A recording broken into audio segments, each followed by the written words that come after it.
Um potencial absurdo. É isso que eu tenho para falar para você desse vídeo de hoje aqui. Meu nome é Guilherme Lopes Investidor e no vídeo de hoje eu vou falar para vocês sobre uma empresa na bolsa que tem um grande potencial, na minha opinião. E essa empresa é a Boa Safra. Assistir esse vídeo aqui hoje é obrigatório para você que investe em ações. Então, se você investe em ações, você precisa ver esse vídeo aqui sobre a Boa Safra, sobre a Soja 3. E esse é o melhor vídeo que eu já fiz sobre Soja 3, sobre a Boa Safra. Acompanhe o vídeo até o final que você vai entender tudo sobre a empresa e sobre o resultado do quarto trimestre de 2021 agora da Boa Safra, da Soja 3. Para a gente começar entendendo um pouco aqui sobre a empresa, sobre os resultados, eu quero começar falando com vocês aqui sobre os principais números. E para isso, eu vou compartilhar minha tela aqui e te mostrar esses números aí. Primeira coisa, a área plantada no Brasil só da parte de soja. Se você olhar aí de 2020 para 2021, teve um crescimento de 3,6%. O que isso significa? Importante você não saber só esse valor que eu estou te passando, você tem que saber o que significa. Se teve um aumento de área plantada no Brasil, significa que aumentou a demanda por sementes de soja no Brasil. E qual foi esse aumento de demanda? Foi de 3,6% em 2021. E aí, descendo mais nessa tabela, você vai ver a venda de sementes aí da Boa Safra. Ela vendeu em 2020 92 mil big bags. E em 2021, 104 mil. Isso representou um aumento de 13% na venda de sementes da Boa Safra. E agora eu quero chamar a atenção para você nesse detalhe aí. Preste bem atenção. Houve um aumento de demanda por sementes, mas esse aumento foi de 3,6%.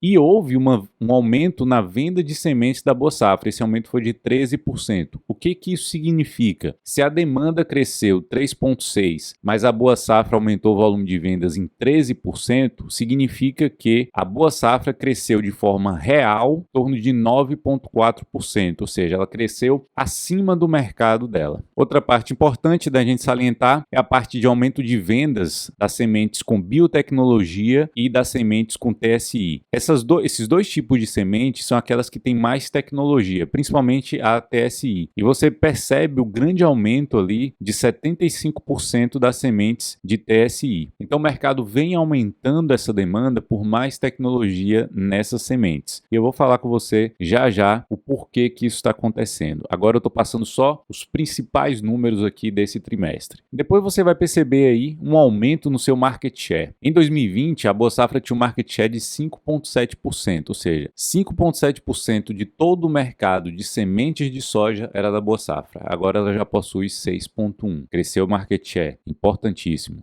Outra coisa, outro detalhe foi o faturamento, a sua receita líquida. A receita líquida da Boa Safra teve um aumento ali de 77% aproximadamente. Foi um recorde, é a primeira vez que a Boa Safra bateu ali mais de R$ 1 bilhão em faturamento em um ano. E o seu lucro líquido também teve um aumento grande aí de 82% de um ano para o outro. Esses aí são os principais números. Mas agora eu quero mostrar para você em detalhe, com um foco maior agora, olhando cada um desses números. Bora ver a receita líquida da empresa. E veja nesse gráfico aí, a receita líquida do quarto trimestre de 2021 foi de 403 milhões de reais. Quando a gente compara ali com o quarto trimestre de 2020, olha lá, foi 232 milhões de reais. Você percebe aí um grande aumento de receita líquida ano após ano da Boa Safra. Depois da receita líquida, a gente passa para o EBITDA. O EBITDA também do quarto trimestre de 2021 foi de quase 38 milhões de reais. E no quarto trimestre de 2020 foi de 44 milhões de reais. Teve uma pequena queda aí do seu EBITDA. E agora a gente passa para o lucro líquido, que é a ponta final ali do resultado da empresa. O lucro líquido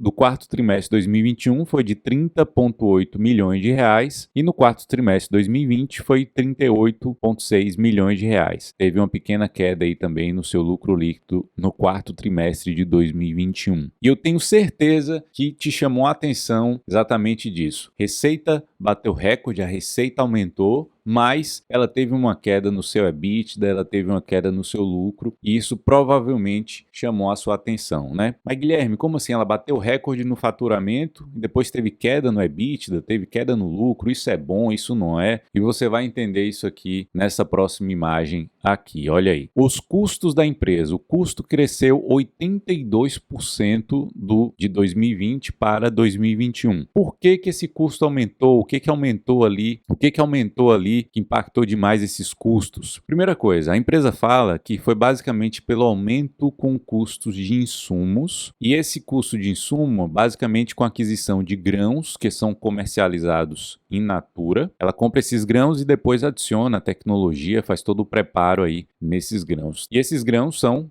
commodities, né? Sobe o preço das commodities, impacta o custo aí da aquisição desses grãos in natura. Segunda coisa foi o custo com royalty, também aumentou, e o aumento com a despesa de pessoal. Já que ela teve que aumentar seus custos administrativos depois do IPO, então elevou um pouco esses custos aí da empresa. E por consequência do aumento desses custos, ela teve uma margem menor. Ela teve uma margem EBITDA ali de 9,39% no quarto trimestre de 2021 agora. E quando a gente compara essa margem com o quarto trimestre de 2020, a margem lá foi de 19,21%. Essa queda foi de aproximadamente 10 pontos percentuais. Foi uma queda bem relevante. E aí eu quero que você guarde essa margem, eu quero que você guarde que a empresa teve uma queda dessa margem, porque eu vou fazer um comentário sobre isso lá no final desse vídeo. Você vai entender qual é a estratégia da empresa por trás disso. Muitas pessoas às vezes vê lá uma queda de margem, uma queda de lucro, não entende, acha ruim e começa a vender as ações. Você tem que entender o que está acontecendo para você poder tomar uma decisão de investimento. Inclusive, é isso que eu sempre faço com todos os meus alunos de mentoria. Eu não dou o peixe, eu ensino a pescar e eu explico o que está acontecendo e eles vão lá e tomam a sua decisão de investimento com base naquele conhecimento que eu passei para eles. Então, a queda de margem é uma estratégia da empresa e você vai entender como que é essa estratégia já já. Continue acompanhando aí. E aí outra coisa que eu tenho certeza que chamou a sua atenção aí é a queda não só da margem, mas também do lucro como um todo. Ela poderia ter tido uma queda de margem, mas como ela vendeu muito, ela ainda ter conseguido aumentar um pouco o lucro. Mas não, ela teve uma queda no seu lucro do quarto trimestre de 2021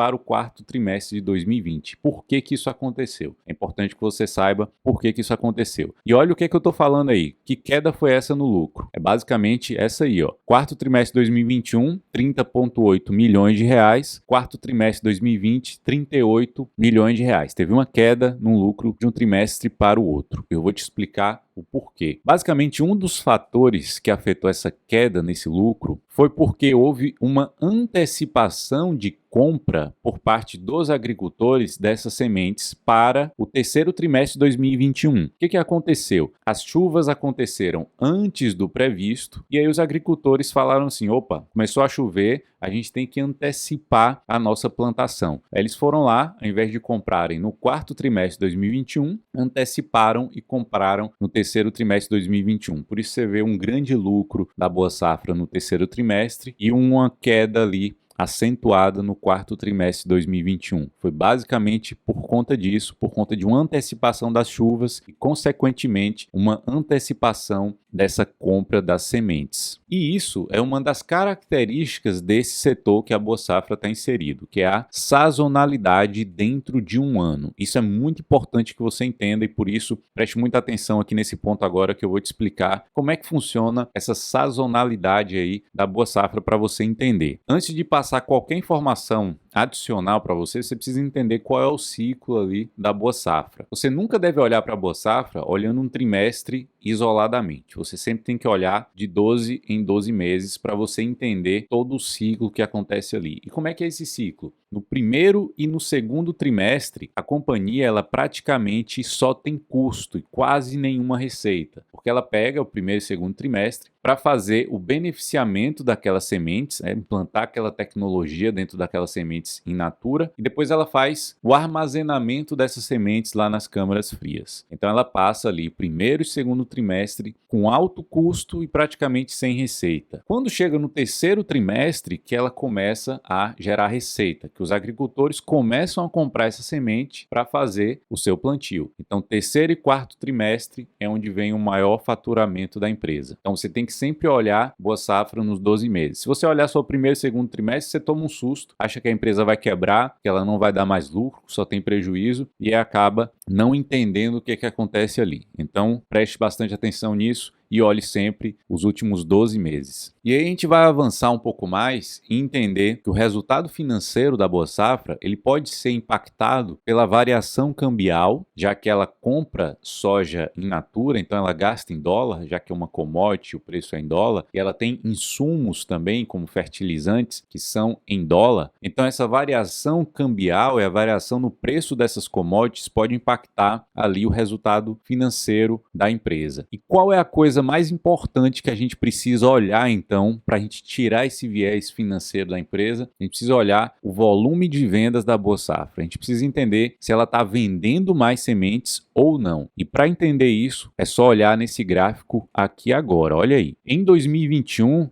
ela bateu recorde ali também no volume de vendas. Ela vendeu 104 mil big bags, né? Olha lá, uma bag equivale a 5 milhões de sementes de soja, que equivalem a 25 sacos de 40 quilos. Então, houve um grande crescimento aí no seu volume de vendas de um ano para o outro. Isso é um ponto muito importante e foi extremamente positivo na minha opinião. Então vamos avançar um pouco mais. Até agora você já viu os principais números, você já viu como é que funciona a empresa, que ela só fatura em alguns trimestres específicos, você já viu que teve uma queda no lucro por causa de uma sazonalidade, foi a antecipação das chuvas. Você já viu também que ela teve uma grande queda na sua margem e eu vou te explicar qual a estratégia da empresa por trás dessa queda da margem. E agora eu vou te mostrar aqui a evolução do market share da empresa. Para você ver essa evolução, eu vou te mostrar essa imagem aqui agora. Olha aí. Em 2019, o market share da Boa Safra era de 1,9%. Em 2020 foi para 5,7% e em 2021 ela já conseguiu crescer ainda para 6,1%. Então a Boa Safra ela está conseguindo tomar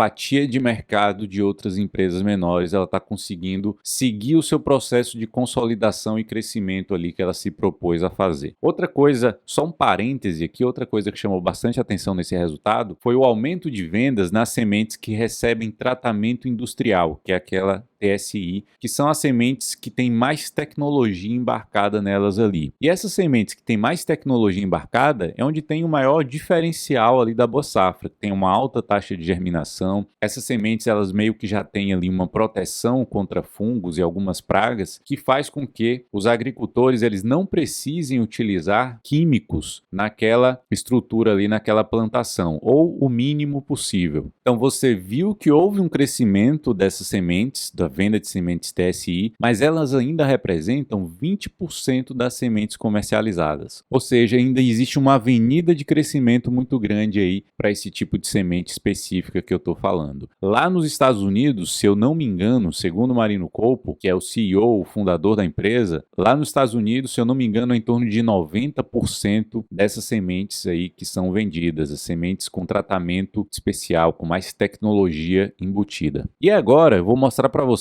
aqui um gráfico dos mais importantes do resultado da empresa, segundo o Marino Colpo, que é o fundador e o CEO da empresa. E o gráfico é esse aqui agora, olha aí. Esse gráfico, na parte de cima, representa a carteira de pedidos de sementes da Boa Safra. E na parte de baixo representa a receita líquida total que de fato ocorreu naquele trimestre específico. Então a parte de cima representa o quanto que foi pedido e na parte de baixo o quanto que teve de receita total. Sendo que na parte de cima é apenas a parte de sementes, fora outros grãos que a Boa Safra vende, como milho e feijão, por exemplo, mas é um percentual muito pequeno. Então se você olhar basicamente ali um ano contra o outro, você vai ver que teve um aumento na carteira de pedidos de todos os trimestres quando você compara de um contra o outro ali. E nas sua receita também houve um aumento ali de todos os trimestres. E ali você olha especificamente no quarto trimestre de 2021, a carteira de pedidos está zerada ainda, mas isso é normal que aconteça. Olha, no quarto trimestre de 2020 também está zerada, porque esse é o período, como eu falei, onde a Boa Safra agora ela vai comprar as sementes, os insumos, armazenar essas sementes e deixar na câmara fria. Então, os pedidos eles começam ali a partir do primeiro trimestre de 2022. E aí a gente já começa a ter um termômetro de qual será o faturamento, o volume de vendas da Boa Safra para 2022, quando a gente tiver a carteira de pedidos aí do primeiro trimestre de 2022. A gente precisa continuar acompanhando aí. Outra coisa que eu queria chamar a atenção para vocês é esse gráfico aqui. Esse gráfico mostra que o Brasil ele continua liderando a produção e a exportação de soja em todo o mundo. E aí vem seguido dos Estados Unidos, Argentina e Paraguai. E quem é o maior importador? É a China. Depois vem a União Europeia, lá bem mais atrás, depois o Sudeste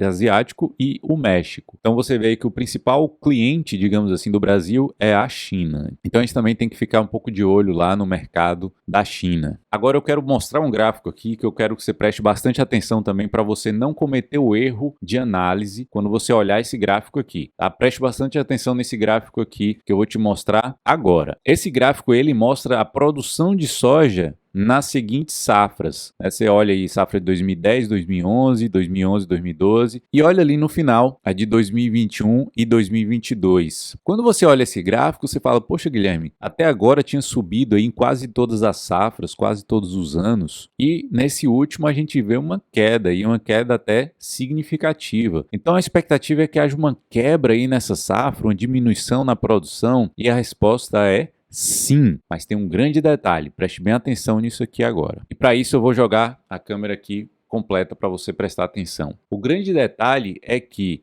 essa queda é representada principalmente pela quebra na safra no sul do Brasil. E essa quebra na safra do sul do Brasil vai impactar em toda a produção nacional. Mas o detalhe é que a Boa Safra ela não está lá no sul do Brasil. Ela está na região centro-oeste e na região nordeste. E nessas regiões Nordeste e Centro-Oeste, há uma previsão, uma expectativa que o Brasil vai bater recorde de produção nessas regiões, Nordeste e Centro-Oeste. E é exatamente ali que a Boa Safra está. Então, apesar do impacto na produção nacional, a Boa Safra ela não será afetada e, pelo contrário, provavelmente ela vai ser beneficiada com esse recorde aí nas regiões que ela atua. Então, preste atenção nessa informação para você não errar a sua análise aí na hora de investir. Aí pronto, você me pergunta assim, Guilherme, já entendi quase tudo sobre a empresa, já entendi os detalhes aí que você me passou, mas qual a perspectiva futura para essa empresa? Primeira coisa que a gente vê é que o crescimento anual da Boa Safra está em torno de 38%, ou seja, ela cresce 38% desde 2018 até 2022. Mas tem um detalhe, de 2021 para 2022, o crescimento dela foi de 77%. Então foi o dobro do crescimento médio que ela tem anualmente. Isso é um ponto extremamente positivo, mostra que ela está crescendo ainda mais. E agora chegou o momento aqui na perspectiva futura de eu falar para vocês o que aconteceu com a margem e qual a expectativa, qual a estratégia da empresa por trás dessa queda na margem aí. E o que aconteceu? Para entender isso, eu precisei ver a teleconferência de resultados onde o Marino Colpo ele explicou em detalhes qual a estratégia da empresa com relação a essa queda de margem aí. Ele deixou bem claro que o foco da empresa hoje é um crescimento agressivo. Então a empresa quer crescer e de que forma? Ganhando market share, ganhando fatia de mercado. E então, para ganhar essa fatia de mercado, eles vão, se preciso for, reduzir essa margem da empresa para ela continuar crescendo e ganhando market share. Inclusive, eles acreditam que essa margem atual da empresa, a margem EBITDA, por exemplo, foi na casa dos 9%. Antes, a margem era de 19%. Eles acreditam que essa margem, eles vão trabalhar para que essa margem se mantenha mais baixa, como foi agora no quarto trimestre de 2021. Então, não se assustem se nos nos próximos trimestres você continuar vendo uma margem ali ao redor dos 9 a 10% ali de margem EBITDA. Eles consideram essa margem uma margem estratégica para continuar crescendo, para continuar ganhando fatia de mercado. E outro detalhe que ele deixou bem claro, mesmo com essa margem mais baixa, eles conseguem ter um bom retorno e ao mesmo tempo eles conseguem crescer com mais agressividade. E na minha opinião, eu vejo essa mudança como um grande ponto de virada na estratégia da empresa. E aí a gente precisa acompanhar isso ao longo do tempo para ver se essa é uma estratégia que está sendo eficiente, que está sendo acertada ou não. E aí a gente precisa acompanhar para ver aí como é que está se desenrolando essa estratégia. Mas, em um primeiro momento, eu vejo essa estratégia como um ponto bastante positivo, né? Porque depois, quando eles ganharem esse market share, quando eles ganharem essa fatia de mercado, eles vão conseguir meio que dominar o mercado e reinar mais sozinhos ali, digamos assim. Então, eu vejo como positivo essa estratégia de crescimento mais agressivo. E um outro ponto que eu queria falar com vocês e mostrar também o potencial de crescimento aí da empresa é essa imagem aí, que o Brasil é o país que tem a maior área agricultável do mundo. Se você olhar, o Brasil é disparado a maior área agricultável do mundo. E com isso, o potencial da Boa Safra de crescimento é muito grande. Mas aí você fala assim, Guilherme, entendi perspectiva futura, entendi tudo sobre a empresa, mas essa empresa não tem riscos? Qual é o risco dessa empresa? Então eu vou te falar aqui agora os riscos de investir na Boa Safra. É óbvio que toda empresa tem risco. E um dos principais riscos da Boa Safra são os insumos que ela adquire, principalmente os fertilizantes. Há um risco, há uma probabilidade desses fertilizantes, desses insumos, subirem demais o seu preço. E isso vai aumentar os custos, né, da Boa Safra e impactar aí o seu lucro líquido final, a sua margem final, reduzindo ainda mais. Esse é um dos riscos. E em 2021, a Boa Safra ela se antecipou ao aumento de preços e ela comprou esses insumos antes de aumentar os preços. Com isso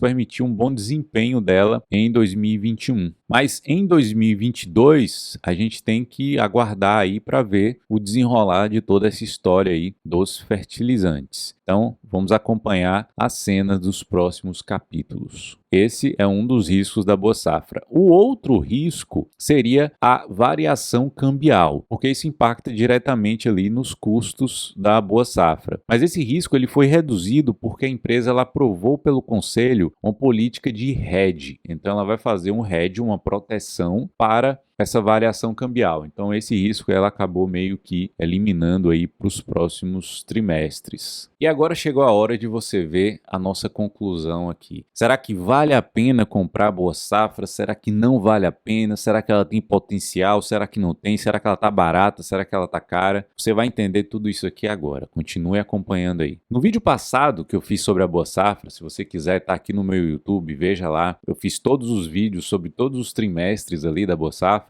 Então vai lá, assista todos e entenda tudo sobre a empresa. E em um desses vídeos aí que eu fiz, ela estava sendo negociada ali próximo a 20, 22, até 25 vezes o seu lucro líquido. Ou seja, ela tinha um PL mais elevado que se justificaria pelo alto potencial de crescimento que ela tinha para os próximos anos. Naquela época eu já achava que ela tinha muito potencial e por isso justificaria aquele PL mais elevado, mas hoje, no momento que eu gravo esse vídeo, ela está sendo negociada com um PL ali por volta de 12 ou 13 vezes. E o que aconteceu para o PL reduzir tanto assim? É porque o lucro subiu bastante em 2021, o lucro subiu 82%. E o que aconteceu com a cotação das ações da Boa Safra? A cotação ficou parada e até caiu um pouco. Então, lucro subindo e cotação caindo faz o PL reduzir e faz com que a empresa se torne ainda mais barata. Então, esse é um dos pontos. A empresa ela está mais barata do que lá há quase um ano atrás. Por quê? Porque o lucro subiu e a cotação ficou no mesmo patamar ou até caiu um pouco. E como conclusão, eu não posso deixar de falar isso, que foram as obras que foram concluídas, as obras de expansão nas unidades de Cabeceiras no Goiás e Buritis em Minas Gerais. Essas obras vão aumentar a capacidade de produção da Boa Safra, que antes, em 2020, eram de 100 mil Big Bags, e até o final de 2022, provavelmente ela vai chegar a uma capacidade de 170 mil Big Bags. Isso dá um crescimento crescimento aí de aproximadamente 70% na sua capacidade de produção. Então, esse aumento na capacidade de produção, e eles esperam uma venda ali de 10 a 15% inferior à sua capacidade de produção, isso deve gerar aí por volta de uns 144 mil Big Bags aí de venda. E quando a gente compara com o 2021, dá um crescimento esperado ali próximo de 40% no seu volume de vendas já para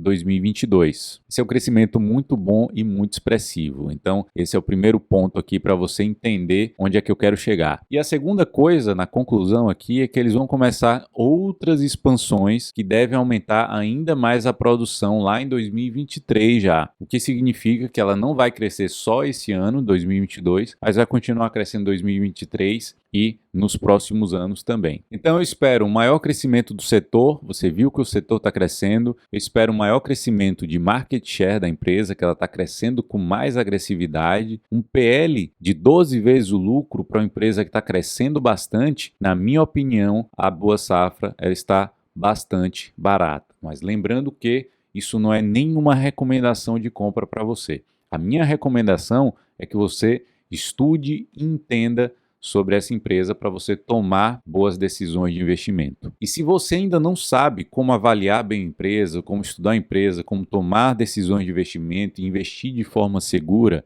eu tenho um convite para você. Se você assistiu esse vídeo até o final, é que provavelmente você gosta das minhas análises, das minhas avaliações de empresa aqui, então queria convidar você a conhecer o meu grupo de mentoria. No grupo de mentoria, a gente tem lá mentorias coletivas todos os meses com todos os alunos e ainda a gente tem encontros individuais de forma periódica e tudo isso para te ajudar a investir melhor e com mais segurança. Se você se interessou por esse grupo de mentoria, o link para você conhecer e entender um pouco mais sobre o nosso grupo de mentoria vai estar aqui na descrição desse vídeo. Então é só lá clicar nesse link e conhecer tudo sobre a nossa mentoria. E eu te espero lá. O convite já está feito. E eu queria te pedir agora só 3 favores para a gente finalizar esse vídeo com chave de ouro. O primeiro favor, se você gostou, só se você gostou, você dá um like, dá um joinha nesse vídeo, você se inscreve no meu canal, porque essas duas coisas são muito importantes para o YouTube entender que você gostou do vídeo e para ele jogar esse vídeo para outras pessoas. Então dá um like e se inscreva. E o terceiro favor é para você compartilhar esse vídeo com outras pessoas, porque isso vai fazer com que meu alcance aqui no YouTube, ele chegue para outras pessoas. Então, compartilhe esse vídeo se você gostou da análise, porque eu vou ficar muito feliz com isso, e isso me estimula a produzir mais vídeos como esse aqui. Então, dá um joinha, se inscreva e compartilhe o vídeo. Espero que vocês tenham gostado do vídeo. Um grande abraço e até o próximo.